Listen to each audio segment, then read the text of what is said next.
মিশরকে হারিয়ে কোয়ার্টার ফাইনালে আর্জেন্টিনা, কলম্বিয়াকে থামিয়ে শেষ 8 সুইজারল্যান্ড, টিএসসিতে ভক্ত সমর্থকদের উল্লাস। ময়মনসিংহ, চট্টগ্রাম, কক্সবাজার সহ বিভিন্ন জেলায় ভারী বৃষ্টি, রাঙামাটিতে পাহাড় ধসের মারাত্মক ঝুঁকি, কক্সবাজারগামী ট্রেন চলাচল বন্ধ। সংবিধানের পঞ্চদশ সংশোধনীয় কিছু অংশ বাতিল বহাল নিয়ে হাইকোর্টের রায়ের বিরুদ্ধে আপিল শুনানি শেষ। রায় কাল।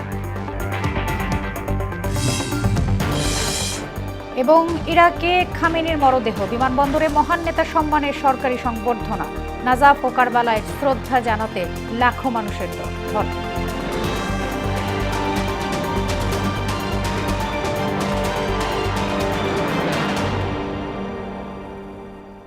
আসসালামু আলাইকুম, স্বাগত মোহনা সংবাদে। এতক্ষণ শুনছিলেন শিরোনাম, আর পুরো সংবাদ জুড়ে আছি আমি সোনিয়া ইসলাম। এদিকে বিশ্বকাপের নকআউট লড়াই, ম্যাচের শেষ বাঁশি বাজতে উল্লাসের বিস্ফোরণ হয় ঢাকা বিশ্ববিদ্যালয়ের টিএসসিতে। রুদ্ধশ্বাস নাটকীয়তায় মিশরকে ৩-২ গোলে হারানোর সঙ্গে সঙ্গে উল্লাসে ফেটে পড়েন আর্জেন্টিনা সমর্থকেরা। যদিও ম্যাচের প্রথমার্ধের চিত্রটা ছিল অনেকটাই ভিন্ন। সমর্থকদের প্রত্যাশা, পরবর্তী ম্যাচে ছন্দে ফিরবে আর্জেন্টিনা। আরও জানাচ্ছেন বিজন কুমার। শেষ বাঁশি বাজতেই যেন আনন্দের বিস্ফোরণ। কেউ নাচছেন, কেউ জড়িয়ে ধরছেন প্রিয় বন্ধুকে, কারো হাতে উঠছে আকাশি সাদা পতাকা। রুদ্ধশ্বাস নাটকীয় ম্যাচ শেষে মিশরকে হারিয়ে কোয়ার্টার ফাইনালে ওঠার সঙ্গে সঙ্গে উল্লাসে ফেটে পড়েন আর্জেন্টিনার সমর্থকেরা। মুহূর্তেই উৎসবের নগরীতে পরিণত হয় রাজধানীর টিএসসি।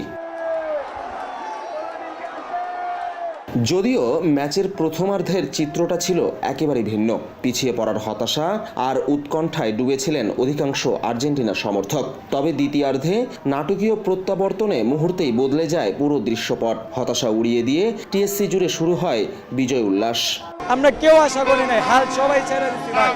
Literally awesome comeback. অনেকটা ভালো লাগছে, অনেকটা ভালো লাগছে। প্রথম অবস্থায় প্রচুর হতাশ ছিলাম, যা কল্পনাহীন ভাই। আমরা ভাবি না আর্জেন্টিনা এভাবে কামব্যাক করবে। ভালো খেলতে হবে আগে দিয়ে, কারণ এভাবে খেললে আমরা আরো এগিয়ে যেতে পারি। তবে ব্রাজিল সমর্থকদের প্রতিক্রিয়া ছিল মিশ্র।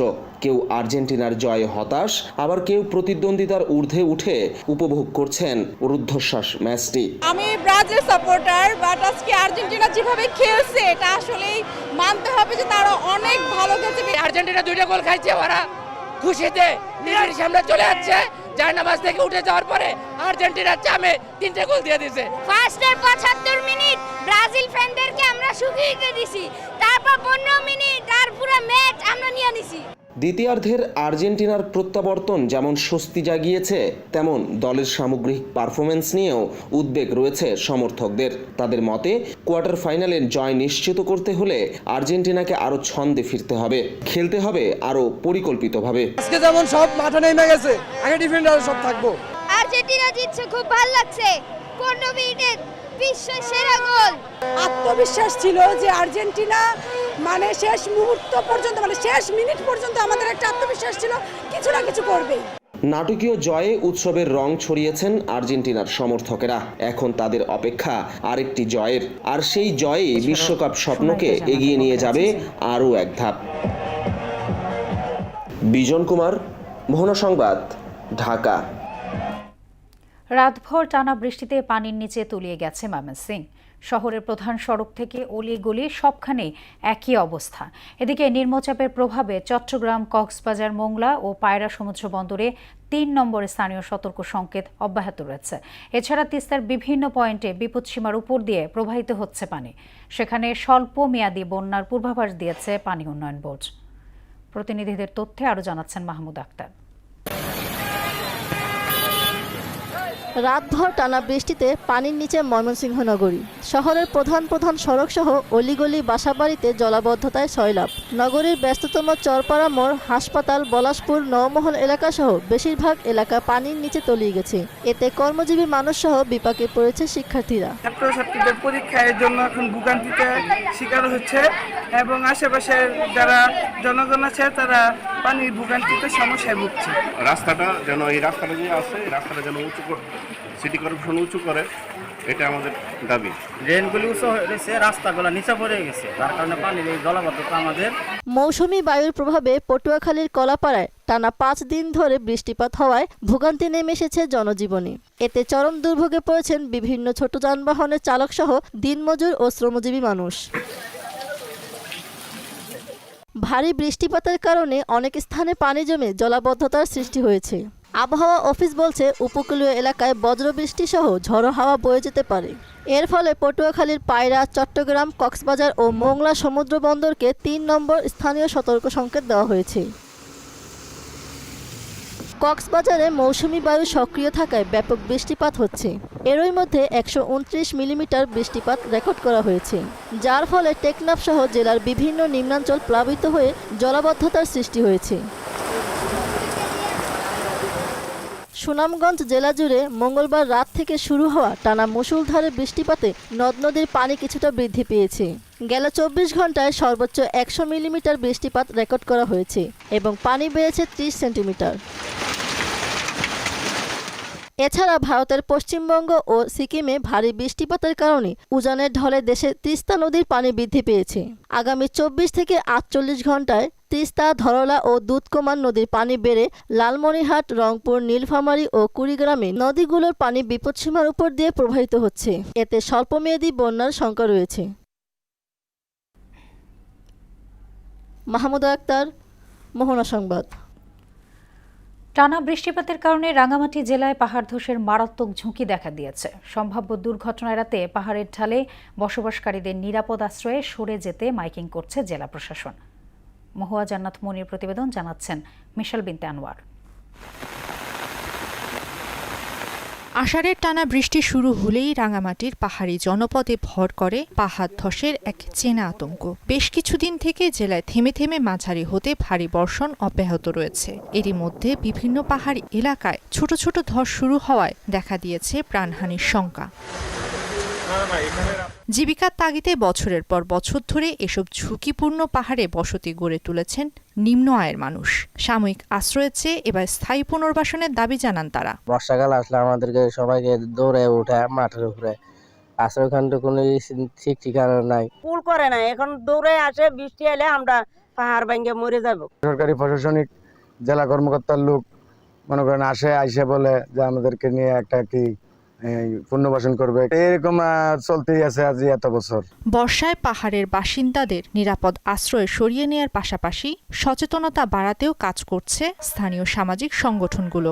ঝুঁকিপূর্ণ এলাকায় যারা বসবাস করছে তাদেরকে সেখান থেকে অন্যত্র সরিয়ে নিয়ে একটু নিরাপদ স্থানে নিয়ে যায়। জেলা প্রশাসন জানিয়েছে, কেবল সাময়িক আশ্রয় নয়, পাহাড়ের পাদদেশে মৃত্যুর ঝুঁকিতে থাকা পরিবারগুলোকে স্থায়ীভাবে পুনর্বাসনের ব্যাপারেও কাজ করছে সরকার। ইতিমধ্যে আমরা মাইকিং করেছি এবং তাদেরকে জনসচেতনতামূলক কার্যক্রমের আওতায় এনেছি। এই বিষয়ে আমরা কাজ করছি এবং আশা করছি যে এটা আমরা সমাধান করতে পারবো। বর্তমানে রাঙ্গামাটির বিভিন্ন পাহাড়ি ঢাল ও পাদদেশে প্রায় লক্ষাধিক মানুষ চরম ঝুঁকি নিয়ে বসবাস করছেন। অতীতের মতো আর যেন কোনো পরিবারকে পাহাড় ধসের মতো মর্মান্তিক ট্র্যাজেডির মুখোমুখি হতে না হয়, এমনটাই প্রত্যাশা সংশ্লিষ্ট সবার। মিশাল বিনতে আনোয়ার, মোহনা সংবাদ। এদিকে বৈরী আবহাওয়ায় চট্টগ্রাম, কক্সবাজার, খাগড়াছড়ি, রাঙ্গামাটি, বান্দরবানে আজকের এইচএসসি পরীক্ষা স্থগিত করা হয়েছে। মঙ্গলবার আন্তঃশিক্ষা বোর্ড সমন্বয় কমিটি ও ঢাকা শিক্ষা বোর্ডের এক বিজ্ঞপ্তিতে তথ্য জানানো হয়।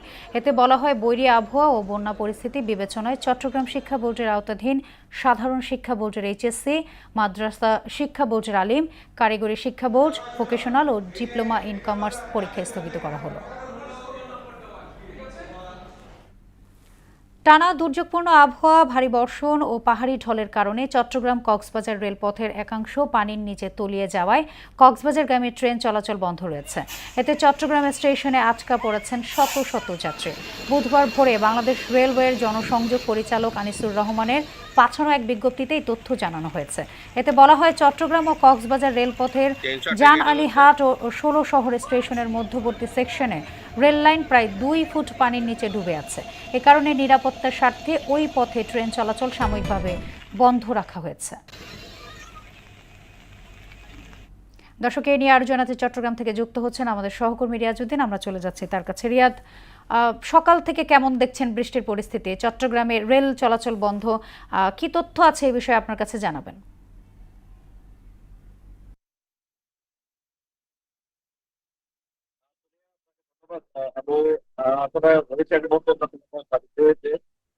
আপনার যেমনটা বলছিলেন, আসলে গত 3-4 দিন ধরে যে মুষলধারে বৃষ্টি হচ্ছে, বৃষ্টির পাশাপাশি এই যে জোয়ার ভাটার যে বিষয়টি, জোয়ারের কারণে জোয়ারের কারণে আসলে বিভিন্ন জায়গায় পানি উঠেছে এবং পাশাপাশি অনেকে পানিবন্দী হয়ে রয়েছেন। এবং আমরা যে ট্রেনের কথা বলছিলেন, আসলে ওই ট্রেন স্টেশনে গতকালকে আসলে ট্রেন আটকা পড়েছিল, যেহেতু ট্রেনের যে রাস্তা সেটা প্রায় 2 ফিট পানির নিচে ডুবে গিয়েছিল এবং অনেক যাত্রী ওখানে আটকা রয়েছে বলে আমরা জানতে পেরেছি। এবং আজকের দিনেও যে কক্সবাজার যে শহর রেল স্টেশন থেকে কক্সবাজার গামী যে রেল লাইন, সেখানেও আসলে ট্রেন চলাচল সাময়িকভাবে স্থগিত করা হয়েছে, যেহেতু এখনো পর্যন্ত মুষলধারে বৃষ্টি হচ্ছে এবং বিভিন্ন জায়গায় নিম্ন অঞ্চলগুলো আসলে পানিতে ডুবে রয়েছে। সে কারণে আসলে এমন পরিস্থিতিতে রেল চলাচল যে মন্ত্রণালয় থেকে সেটা আপাতত স্থগিত রয়েছে বলে আমরা জানতে পারি। এবং পাশাপাশি যদি বলে রাখি, এই মুষলধারে বৃষ্টির কারণে চট্টগ্রাম নগরের বিভিন্ন নিম্ন অঞ্চলগুলো আসলে ডুবে গিয়েছে, বিশেষ করে আগ্রাবাদ সহ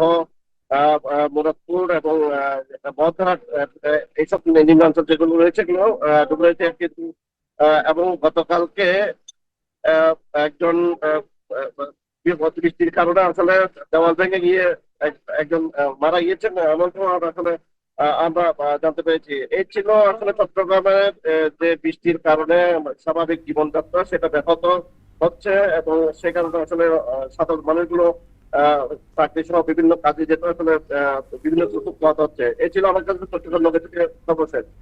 রিয়াজ, আপনাকে ধন্যবাদ। তত্ত্বাবধায়ক সরকার ব্যবস্থা বাতিলকে অবৈধ ঘোষণা করে সংবিধানের ৫৫ সংশোধনীর কিছু অংশ বাতিল এবং বাকি অংশকে বহাল রেখে হাইকোর্টের দেয়া রায়ের বিরুদ্ধে আপিল শুনানি শেষ হয়েছে।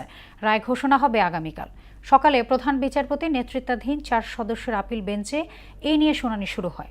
আদালতে রাষ্ট্রপক্ষে রয়েছেন attorney general barrister Ruhul Quddus Kajal, রিটকারীর পক্ষে আছেন ডক্টর শরীফ ভূঁইয়া। এছাড়াও শুনানিতে জামায়াতের পক্ষে আছেন সিনিয়র আইনজীবী শিশির মনির।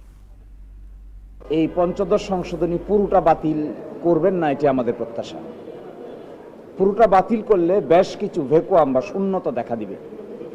এই শূন্যতা সাংবিধানিক শূন্যতার জন্ম দিবে এবং এতে বাংলাদেশ নামক রাষ্ট্রটি সাংবিধানিক দৃষ্টিকোণ থেকে নানান জটিলতার মধ্যে পড়তে পারে। সবচেয়ে গুরুতর সমস্যা হচ্ছে যে এটাতে জনগণের মতামত গণভোটের মাধ্যমে নেওয়ার কথা ছিল, কিন্তু কোনো গণভোট অনুষ্ঠিত হয়নি। তো আমি বলেছি যে এই কারণে এই সংশোধনী পুরোটাই বাতিল হওয়া উচিত। দেশের ক্রান্তি লগ্নে ঢাকা বিশ্ববিদ্যালয় সবসময় আলো হয়ে পথ দেখিয়েছে বলে মন্তব্য করেছেন সংসদের deputy speaker barrister Kaiser Kamal. সকালে ঢাকা বিশ্ববিদ্যালয়ের টিএসসি মিলনায়তনে ইতিহাস বিভাগের নবীন বরণ অনুষ্ঠানে কথা বলেন তিনি। এ সময় নবীনদের শুভকামনা জানিয়ে দেশ গঠনের সঠিক ইতিহাস চর্চার উপর গুরুত্বারোপ করেন ডেপুটি স্পিকার।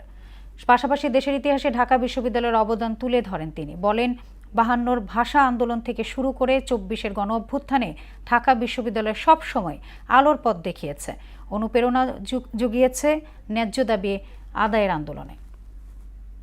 কিভাবে নিরপেক্ষ দৃষ্টিতে সত্যকে চিনে নিতে হয়, এই দক্ষতা শুধু ইতিহাসবিদ হওয়ার জন্য নয়, জীবনের প্রতিটি ক্ষেত্রে প্রতিটি সিদ্ধান্তে এই দক্ষতা কাজে লাগতে পারে।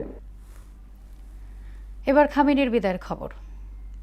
ইরানের সাবেক সর্বোচ্চ ধর্মীয় নেতা আয়াতুল্লাহ আলী খামেনির মরদেহ নেওয়া হয়েছে ইরাকে। খামেনি সহ তার পরিবারের সদস্যদের কফিন বহনকারী বিমানটি গেল রাতে নাজাফ বিমানবন্দরে অবতরণ করলে মহান নেতার সম্মানে একটি সরকারি সংবর্ধনার আয়োজন করা হয়। এরপর নাজাফ এবং পবিত্র নগরী কারবালায় তার মরদেহে শ্রদ্ধা জানান লাখো মানুষ। আরও জানাচ্ছেন ঐশী আলম। ইরানের সাবেক সর্বোচ্চ ধর্মীয় নেতা আয়াতুল্লাহ আলী খামেনির মরদেহ ইরাকে নেওয়া হয়েছে। নাজাফ আন্তর্জাতিক বিমানবন্দরে ইরানের প্রেসিডেন্ট মাসুদ পেজেশকিয়ান এবং ইরাকের প্রধানমন্ত্রী আলী আল জাইদি তার কফিন গ্রহণের পর খামেনির সম্মানে একটি সরকারি সংবর্ধনা দেয়া হয়।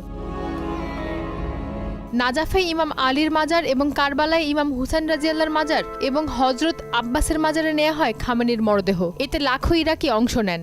জানাজা উপলক্ষে বুধবার সরকারি ছুটি ঘোষণা করা হয়েছে। খামেনির ইচ্ছানুযায়ী আগামী 9 জুলাই মাশহাদে ইমাম রেজার পবিত্র বাজার প্রাঙ্গণে তাকে দাফন করা হবে। ঐশী আলম, মোহনা সংবাদ। ভবিষ্যতে আরও নিরপেক্ষ, অন্তর্ভুক্তিমূলক ও অংশগ্রহণমূলক নির্বাচন আয়োজনের লক্ষ্যে নির্বাচন কমিশন কাজ করছে বলে জানিয়েছেন ইসি আবুল ফজল মোহাম্মদ সানাউল্লাহ। সকালে রাজধানীর একটি হোটেলে নির্বাচন পর্যবেক্ষণ, সংস্কার ও নির্বাচন ব্যবস্থা নিয়ে অংশীজনদের সঙ্গে আয়োজিত সংলাপে একথা জানান তিনি। বলেন, বিভিন্ন পর্যবেক্ষক সংস্থার মূল্যায়ন ও সুপারিশ গুরুত্বের সঙ্গে নেওয়া হচ্ছে। জাতীয় ও স্থানীয় সরকার নির্বাচন ভিন্ন আইনি কাঠামোর আওতায় অনুষ্ঠিত হয় উল্লেখ করে তিনি জানান, সংশ্লিষ্ট আইনগুলো পর্যালোচনা ও সংস্কারের কাজ চলছে। নির্বাচন পরবর্তী মূল্যায়নও সম্পন্ন করেছে কমিশন এবং সব অংশীজনকে সঙ্গে নিয়ে এগিয়ে যেতে চায় ইসি।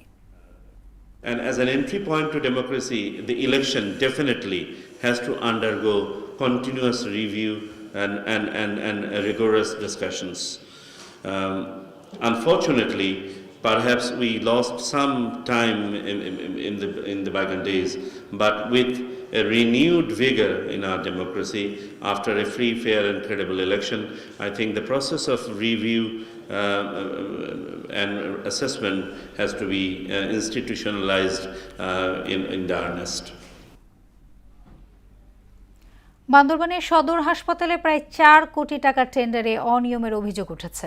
ওষুধসহ যন্ত্রপাতি মালামাল বুঝে পাবার আগে চেক স্বাক্ষরের অভিযোগ উঠেছে সিভিল সার্জন ও ক্রয় কমিটির 5 সদস্যের বিরুদ্ধে।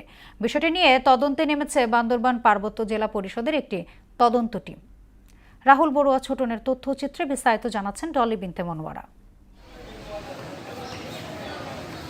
2025-26 অর্থ বছরে বান্দরবান সদর হাসপাতালের জন্য MSR যন্ত্রপাতি ও সামগ্রী সরবরাহের ক্ষেত্রে বড় ধরনের দুর্নীতির অভিযোগ উঠেছে। হাসপাতালের জন্য যন্ত্রপাতি, ঔষধ এবং বিভিন্ন সামগ্রী সরবরাহের জন্য ফেব্রুয়ারি মাসে টেন্ডার আহ্বান করে কর্তৃপক্ষ।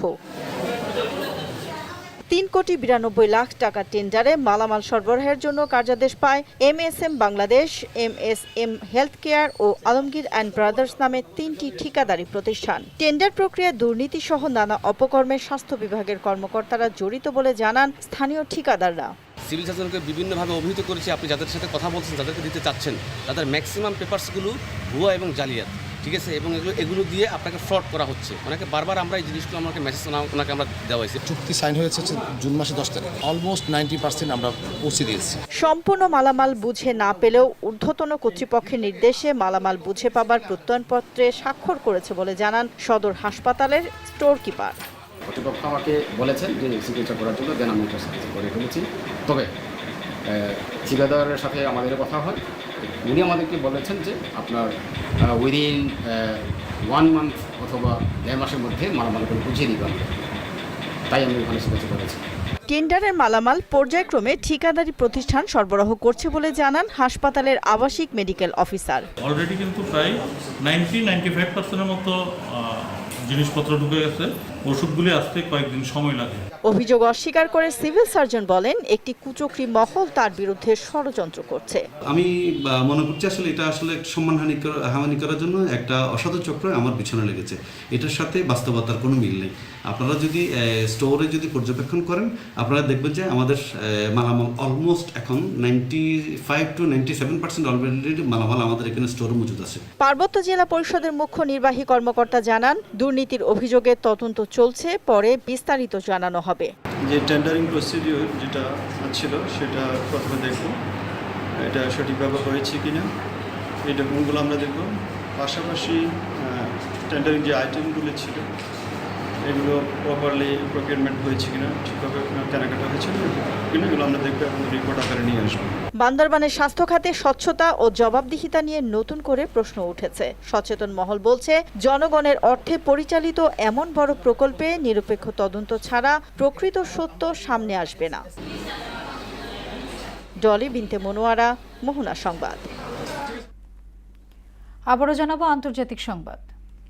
ইরানে মার্কিন সামরিক বাহিনীর বিমান হামলার পর ওয়াশিংটনকে দাঁত ভাঙা জবাবের হুঁশিয়ারি দিয়েছে তেহরান। মার্কিন এই হামলা দেশটির সার্বভৌমত্বের সরাসরি লঙ্ঘন বলে মনে করছে ইরানের শীর্ষ যৌথ সামরিক কমান্ড। একই সঙ্গে বিশ্বের অন্যতম গুরুত্বপূর্ণ বাণিজ্য পথ হরমুজ প্রণালীর ব্যবস্থাপনায় কোনো ধরনের মার্কিন হস্তক্ষেপ বরদাস্ত করা হবে না বলেও সাফ জানিয়ে দিয়েছে ইরান। বিস্তারিত প্রিয়াঙ্কা নিতুর ডেস্ক রিপোর্টে। নতুন করে আবারও উত্তাপ ছড়িয়েছে ইরান যুক্তরাষ্ট্র উত্তেজনা। হরমুজ প্রণালীতে বাণিজ্যিক জাহাজে ইরান হামলা চালিয়েছে এমন অভিযোগ তুলে মার্কিন বাহিনী পাল্টা হামলার কথা জানিয়েছে যুক্তরাষ্ট্রের সামরিক বাহিনীর সেন্ট্রাল কমান্ড সেন্টকম। শেষ দফার হামলায় ইরানের ৮০টি লক্ষ্যবস্তুতে আঘাত হানা হয়েছে বলে দাবি করেছে ওয়াশিংটন। এদিকে মার্কিন আগ্রাসনের কঠোর জবাব দেওয়ার হুঁশিয়ারি দিয়েছে ইরানের শীর্ষ যৌথ সামরিক কমান্ড। একই সঙ্গে হরমুজ প্রণালীর ব্যবস্থাপনায় কোনো ধরনের মার্কিন হস্তক্ষেপ মেনে নেওয়া হবে না বলেও স্পষ্ট হুঁশিয়ারি দিয়েছে তেহরান। তারা বলছেন, দক্ষিণ ইরানের বিভিন্ন স্থানে মার্কিন সামরিক বাহিনীর হামলার জবাবে দেশটি সশস্ত্র বাহিনী চূর্ণ বিচূর্ণ করে দেয়া হবে। যুক্তরাষ্ট্রের এ হামলা দেশটির সার্বভৌমত্বের সরাসরি লঙ্ঘন বলে মনে করছে ইরান। এদিকে নিজেদের আকাশসীমায় যুক্তরাষ্ট্রের একটি MQ-9 ড্রোন গুলি করে ভূপাতিত করেছে ইরান। বুধবার ইরানের বুশের শহরের আকাশসীমা থেকে $3.50 কোটি মূল্যের এই ড্রোন ভূপাতিত করে IRGC। হরমুজ প্রণালীতে জাহাজে হামলার পর ইরানের তেল রপ্তানিতে আবারও নিষেধাজ্ঞা দিয়েছে যুক্তরাষ্ট্র। যুক্তরাষ্ট্রের এ ঘোষণার পরপরই তেলের দাম 5% বেশি বেড়েছে। প্রিয়াঙ্কা নিতু, মোহনা সংবাদ। শেষ করব মোহনা সংবাদ যাবার আগে শিরোনামগুলো আরও একবার।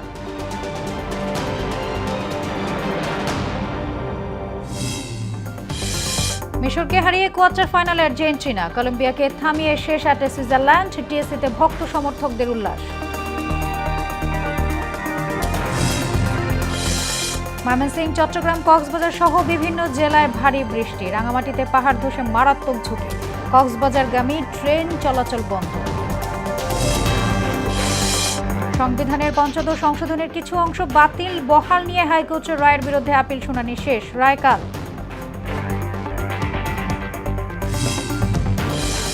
এবং ইরাকে খামেনির মরদেহ, বিমানবন্দরে মহান নেতার সম্মানে সরকারি সংবর্ধনা, নাজাফ ও কারবালায় শ্রদ্ধা জানাতে লাখো মানুষের ঢল। এই ছিল মোহনা সংবাদে। পরবর্তী সংবাদ বিকেল 5:30টায়। এর আগে বিকেল 3টায় দেখবেন সংবাদ এক নজরে। মোহনা সবশেষ খবর জানতে ভিজিট করুন www.mona.tv। সংবাদ দেখতে পারেন ফেসবুক, ইউটিউবে। এতক্ষণ সঙ্গে থাকার জন্য ধন্যবাদ সবাইকে।